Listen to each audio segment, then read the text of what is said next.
पाकिस्तान के खैबर पख्तूनख्वा में ग्रैंड अमन जिरगे ने मिलिट्री ऑपरेशन को खत्म करने का मुतालबा कर दिया। सुहेल आफरीदी नए खैबर पख्तूनख्वा के वजीर आला ने इमरान खान की रिहाई की मुहिम भी शुरू कर दी। लेट अली शो यू के इस एपिसोड में आप सबको खुशामदीद। Do like, subscribe and share this content. इस पे भी बात करेंगे, मगर इसके साथ साथ आपके लिए खबर लेके आए हैं बड़ी अहम कि ओआईसी फ्रेमवर्क के तहत पाकिस्तान को तकरीबन $2 अरब का नुकसान होने का खदशा है। सऊदी और कुवैती कंपनीज ने पाकिस्तान के ऊपर $2 अरब का केस लगाने का फैसला कर लिया है के इलेक्ट्रिक को लेकर। मगर पहले इस खबर पर जरा नजर डालते हैं कि खैबर पख्तूनख्वा के अंदर एक ग्रैंड जिरगा बेसिकली मुनक्किद किया गया। सुहेल आफरीदी ने इसकी कॉल की थी। इसके अंदर पाकिस्तान तहरीक इंसाफ के लॉ मेकर्स भी शामिल थे, कानूनदान, और साथ साथ जो कबायली इलाके हैं उनके एल्डर्स आप कह लें, जो जिरगा फॉर्मेशन के अंदर जिन्होंने शिरकत की। और बड़े मुतालबात किए गए, मगर सरे फहरिस्त इसके अंदर यह मुतालबा था कि मिलिट्री ऑपरेशन को फौरन बंद किया जाए, खत्म किया जाए खैबर पख्तूनख्वा के अंदर। ये बेसिकली उन सब चीजों के अगेंस्ट जाता है जो अस्करी क़यादत इस वक्त चाहती है कि यहां पे एक बार फिर जंग शुरू हो, जंग बंदी ना हो। ये सिलसिला 2017 से 22 तक यहां पे जंग बंदी हुई थी, और उसके बाद 2022 के बाद दोबारा यहां पे जंग शुरू कर दी गई, जब तहरीक तालिबान पाकिस्तान के लोग यहाँ पे लेके आए गए, सेटल किए गए, और वो हमें पता है कि किसने किए। हसास इदारे उसके अंदर इन्वॉल्व थे। अब सुहेल आफरीदी की आप थोड़ी स्पीच सुने, क्या कह रहे हैं वो, क्या मुतालबात हैं, और साथ साथ उन्होंने एक और बड़ा अहम मुतालबा किया जिसके ऊपर बात करूंगा इसके बाद। हमें हमारा हक चाहिए, हमें भीख नहीं चाहिए, हमें हमारा हक चाहिए। हमारा मुतालबा है कि हमारे हकूक हमें दिए जाए। हमें सेकंड हैंड गाड़ियां नहीं चाहिए, हमें भीख नहीं चाहिए, हमें हमारा हक चाहिए। तो हमें अमन चाहिए, हमें जंग नहीं चाहिए। हमें अमन चाहिए अपने इलाकों के अंदर। हमें ये जो खून के की होली खेली जा रही है पाकिस्तान के खैबर पख्तूनख्वा के अंदर, इससे पीछे हटना है। ये मौकफ है सुहेल आफरीदी का, ये मौकफ है जो ग्रैंड अमन जिरगा यानी पीस जिरगा, पीस असेंबली जो मुनक्किद की गई पेशावर के अंदर हफ्ते के रोज, उसके दौरान। अब इससे जैसा मैं जिक्र किया कि बेसिकली कबायली इलाकों से, बाजोड़ से लोग आए थे, खैबर से लोग आए थे, वजीरिस्तान से लोग आए थे। ये 3 एरियाज हैं जहां पे मिलिट्री ऑपरेशन जारी है, जहां पे शहादतें बहुत हो चुकी हैं। हमने देखा कि पिछले कुछ महीने के अंदर ड्रोन अटैक से लेकर, मॉर्टर शेलिंग से लेकर, जो आप कह सकते हैं बच्चे भी शहीद हुए इसके अंदर, सिविलियंस भी मारे गए हैं, सिक्योरिटी एहलकार भी मारे गए हैं दहशतगर्द हमलों के अंदर। और ऑब्वियसली जो सुहेल आफरीदी कह रहे हैं कि हमें कोई खैरात नहीं चाहिए खैबर पख्तूनख्वा को। फेडरल हुकूमत के पास तकरीबन ₹5.5 अरब खैबर पख्तूनख्वा की हुकूमत के पड़े हुए हैं, जो एनएफसी अवार्ड के तहत इनको मिलने चाहिए थे, मगर इनको नहीं दिए गए, क्योंकि इस वक्त जो निजाम है वो हम सब जानते हैं क्या करना चाह रहा है। अच्छा, एक और खबर इसके साथ साथ ही इमरान खान की रिहाई को लेकर फॉर्मल डिमांड कर ली गई है कि उनकी रिहाई की ये मुहिम है जो शुरू होगी। नवंबर का महीना हमारे सर पे खड़ा है, और नवंबर के अंदर 1 साल हो जाएगा जो 26 नवंबर के वाकयात हुए थे, और जो कत्ल हुआ था इस्लामाबाद मैसेकर के अंदर, जिसकी अभी तक हमें प्रॉपर कोई वो नहीं मिली कि कितने लोग शहीद हुए थे। पाकिस्तान तहरीक इंसाफ का दावा है कि 100 के करीब, मगर अंदर जो इंटरनल उनके लोग कहते हैं कि जी 20 लोग शहीद हुए थे। कुछ ऐसी खबरें भी हैं कि पैसे दे के और इनकाउंटर्स के अंदर डिक्लेयर करके कि यार ये इसके अंदर तो बंदा शहीद नहीं हुआ, ये किसी और सिलसिले के अंदर इसकी शहादत हुई थी। तो वो भी इंस्टेंसेस हमने देखे। और ये जो सिलसिला है खून खराबे का, गोली चलाने का, ये जारी है, ये खत्म नहीं हुआ। 1 साल हो गया 26 नवंबर के वाकयात को, लेकिन उस पूरे 1 साल के अंदर हमने एहतजाज और उनके ऊपर जो क्रैकडाउन था वो तो हमने देख लिया। साथ साथ हमने ये भी देखा कि ऑर्गेनाइज्ड रैलीज के ऊपर जिस तरीके से तशद्दुद किया गया, फायरिंग्स की गई, लोगों को शहीद किया गया। मुरीद के की बात होती है अभी हाल ही के अंदर, उसके ऊपर भी बड़े सवालात मौजूद हैं लोगों के कि यह हुआ क्या है, कैसे हुआ है, उसको अलाउ किस तरीके से करने दिया है। अच्छा, ये तो हो गई ग्रैंड जिरगे की बात और वहां पे सुहेल आफरीदी क्या करना चाह रहा है। साथ साथ एक बड़ी अहम खबर आई है, और ऑब्वियसली ये जो लिस्टिंग्स होती हैं, एक कंपनी है हेनली एंड पार्टनर्स करके, इनकी global investment risk and resilience index है कि जो सरमायाकारी या फॉरेन डायरेक्ट इन्वेस्टमेंट होती है किसी भी मुल्क के अंदर, दुनिया भर के अंदर, तो वो किस रिस्क की बुनियाद के ऊपर की जाती है। और पाकिस्तान ने एक बार फिर एक पोजीशन हासिल की है। पाकिस्तान की पोजीशन 226 ममालिक में से 222, यानी दुनिया के लोएस्ट तरीन ममालिक जिसके अंदर सबसे ज्यादा रिस्क है इन्वेस्टमेंट की, उसके अंदर पाकिस्तान का शुमार है। और पाकिस्तान अब 222वें नंबर के ऊपर है इस लिस्ट के ऊपर। टॉप के अंदर कौन है? ऑब्वियसली स्विट्जरलैंड है, डेनमार्क है, नॉर्वे है, सिंगापुर है और स्वीडन है। मगर पाकिस्तान जो है उसकी शमूलियत होती है सूडान, हेटी, लबनान और साउथ सूडान के साथ। यानी इसके अंदर से साउथ सूडान और सूडान जो है वो जंग के अंदर मुलविस हैं, सही है।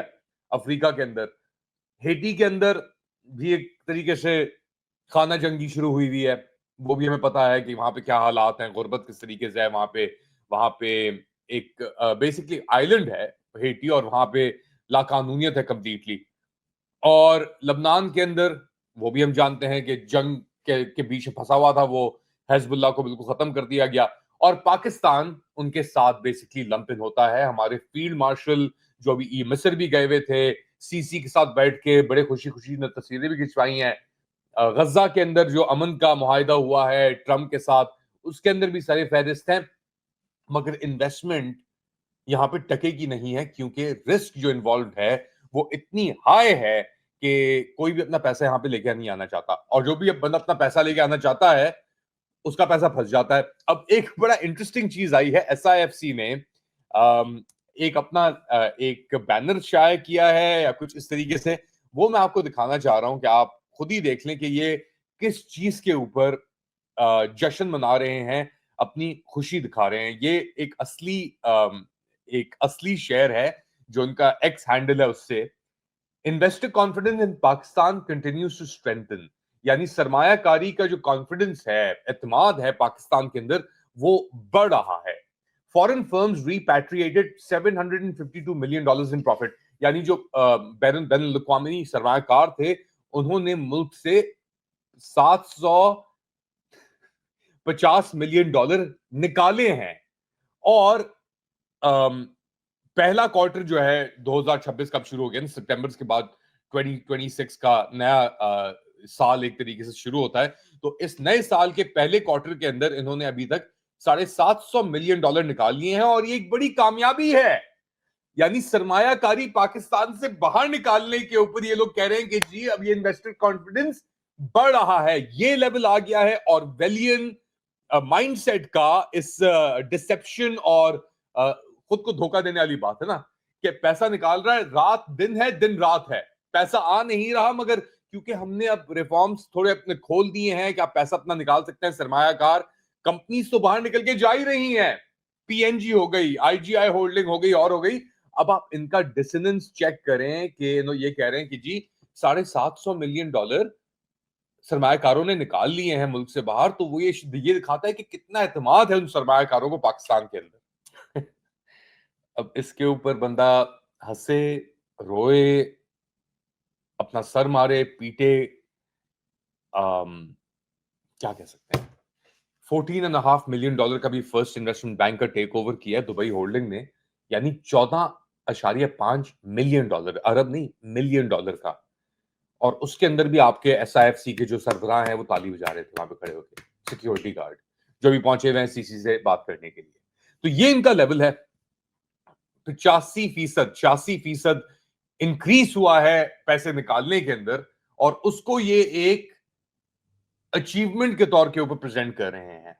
ये वही लोग हैं जो इस अचीवमेंट के दौर पे प्रेजेंट कर रहे हैं, क्योंकि अब इनके ऊपर पहला ऐसा केस है ओआईसी फ्रेमवर्क के तहत। ओआईसी क्या है, ये तो एक खबर हो गई ना कि पैसा निकालने के ऊपर एक तरफ आपका इन्वेस्टर कॉन्फिडेंस सबसे लोएस्ट के ऊपर है पाकिस्तान के ऊपर, कि इन्वेस्टमेंट और रिस्क को लेकर और रेजिलियंस को लेकर, सही है। यानी 222वें नंबर के ऊपर। दूसरी जानिब 86% जो आपके पैसे निकले हैं, क्योंकि इन्होंने रोके हुए थे ना कि फॉरेन कंपनीज के जो पैसे थे, the reason why foreign company इस तरह जा रही थी कि वो अपने पैसे जो इन्वेस्टमेंट कर रही थी या जो बना रही थी यहां से, वो बाहर नहीं निकाल सकती थी। कैप लॉक्स लगाए हुए थे आपने उसके ऊपर, यार नहीं यहाँ पे ये कैप है इसका, आप इससे ज्यादा आप पैसे बाहर नहीं लेके जा सकते। तो जब आहिस्ता खोलना शुरू हुआ ना, 86% पैसे अपने निकाले। कोई ये खुद ही इनका अपना जो कह रहा है कि $785 मिलियन 26 फाइनेंशियल ईयर सितंबर के बाद से निकले। FY25 के क्वार्टर 1 के अंदर $400 मिलियन निकले थे, यानी $400 मिलियन उस वक्त निकले थे। अब $750 मिलियन निकले हैं इस क्वार्टर के अंदर, क्वार्टर 1 के अंदर। तो सर्ज हुआ है 86% का। इसको ये लोग दिखा रहे हैं कि हमारी कामयाबी है। Unbelievable, simply unbelievable. और अब दूसरा जो एक तीसरी बड़ी खबर है वो ये है कि एक सऊदी और कुवैती इन्वेस्टर्स का, सरमायाकारों का कंसोर्टियम था जिसने कराची इलेक्ट्रिक यानी के इलेक्ट्रिक के अंदर इन्वेस्टमेंट की थी। अब ये कौन सी कंपनी थी? इसके अंदर सऊदी अरब की अल जुमाया ग्रुप था और कुवैत का डेनहम इन्वेस्टमेंट्स लिमिटेड थे। अब इन्होंने एक ब्रिटानिया में लंदन के अंदर एक लॉ कंपनी, एक लॉ फर्म के जरिए, इसका नाम है स्टेप्टो इंटरनेशनल यूके LLP, उसके तहत इन्होंने पाकिस्तान के ऊपर एक केस कर दिया है। 20 अक्टूबर को इन्होंने नोटिस सर्व किया है attorney general Pakistan, prime minister office और SIFC, special investment facilitation council के ऊपर। और ये पहला ऐसा केस है, पहली मर्तबा हुआ है कि पाकिस्तान को OIC इन्वेस्टमेंट अग्रीमेंट के तहत, यानी ऑर्गेनाइजेशन ऑफ इस्लामिक काउंसिल के जो इन्वेस्टमेंट अग्रीमेंट है, जिसके अंदर बड़े डिफरेंट ममालिक के अंदर कुवैत, पाकिस्तान, सऊदी अरेबिया, इन सब के दरमियान एक मुआहिदा है, एक मल्टीलैटरल ट्रीटी मुआहिदा है कि इन्वेस्टमेंट अगर कोई भी किसी और मुल्क के अंदर जाकर करता है OIC के अंदर, तो उसको ये एक प्रोटेक्शन मिलती है कि वो उनके ऊपर केस कर सकता है। अब इन लोगों ने इस प्रोटेक्शन को इस्तेमाल करते हुए $2 अरब का केस किया है के इलेक्ट्रिक के ऊपर। ये कहते हैं कि इन्होंने तकरीबन $1.77 अरब का नुकसान किया है। के इलेक्ट्रिक का जो शंघाई इलेक्ट्रिक पावर को बेचा गया है, जो उसके अंदर इनके $1.77 अरब जो हैं वो नुकसान उनका हो चुका है। और ये दावा करते हैं कि पाकिस्तान ने खिलाफ वर्जी की है जो उसकी इंटरनेशनल ऑब्लिगेशन थी, क्योंकि लेजिटिमेट बिजनेस ऑपरेशंस को उसने रोका, रेगुलेटरी अप्रूवल्स को डिले किया और जो इन्वेस्टमेंट थी उसको मुदाखलत से ना बचा सका। यानी मुदाखलत जो हो रही थी इनकी इन्वेस्टमेंट के अंदर, उसके अंदर रुकावटें पैदा नहीं कर सका।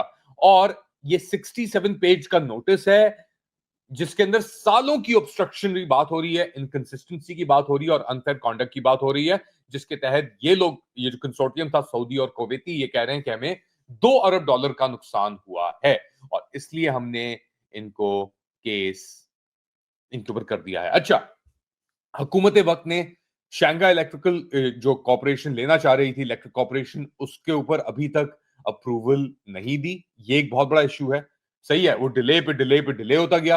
टैरिफ और पेमेंट डिले, यानी ड्यूटीज और payment delay, including unreleased subsidies and revision that cost के इलेक्ट्रिक अराउंड $100 अरब सालाना।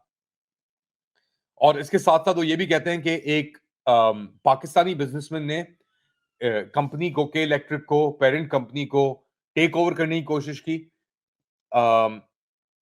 जो रेगुलेटर्स ने जिसके ऊपर कोई तवज्जो नहीं दी। तो आप खुद ही अंदाजा लगा लें, $14.5 मिलियन के फर्स्ट इन्वेस्टमेंट बैंक की सेल प्राइवेटाइजेशन के ऊपर तालियां बज रही हैं और $2 अरब का आपके सऊदी, जो अभी आप ये कहते हैं ना सऊदी हमारे भाई, वो 25 अरब लेके आएंगे, 50 अरब लेके आएंगे, 100 अरब लेके आएंगे, वो आपके ऊपर $2 अरब का पहला OIC इन्वेस्टमेंट फ्रेमवर्क के तहत आपके ऊपर केस डाला जा रहा है, क्योंकि आपने जो इन्वेस्टमेंट्स होनी भी थी, हुई भी थी, उसका भी आपने बेड़ा गर्क कर दिया।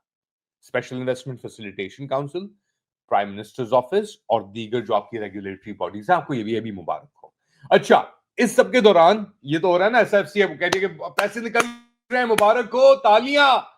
दूसरी जानिब केस हो रहा है SIFC और OIC फ्रेमवर्क के अंदर $2 अरब का आपको के इलेक्ट्रिक के ऊपर। और आपकी अपनी तरजीह क्या है?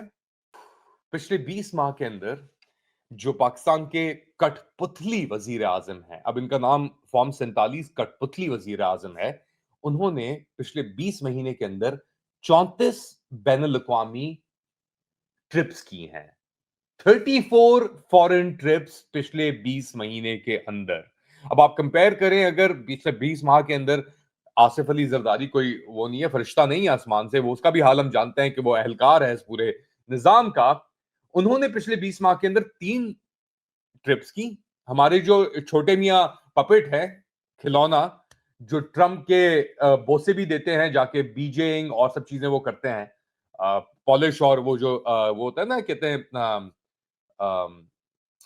वैजलीन और तेल, सब चीजें, वो जो तेल वो मालिश नहीं लेके फिरते रात को अंधेरे के अंदर, वो हिसाब है इस बंदे का। मगर ये पाकिस्तान की गलियों में, सड़कों में नहीं फिरता अंधेरों में। वो जो अपना तेल की बोतलें नहीं ठन ठन करते हुए लेके फिरते हैं कि कार्रवाई भी उतार दो, पैसे भी दे दो। तो वही हिसाब है इस फकीर आदमी का, बेचारे का, कि इसने, खैर बेचारे तो पाकिस्तानी हैं क्योंकि वो फंड कर रहे हैं इसकी 34 ट्रिप्स पिछले 20 महीने के अंदर। कहां कहां वो ट्रिप्स हुई? ये गए चाइना 2 बार, चाइना पाकिस्तान इकोनॉमिक फ्रेमवर्क के लिए।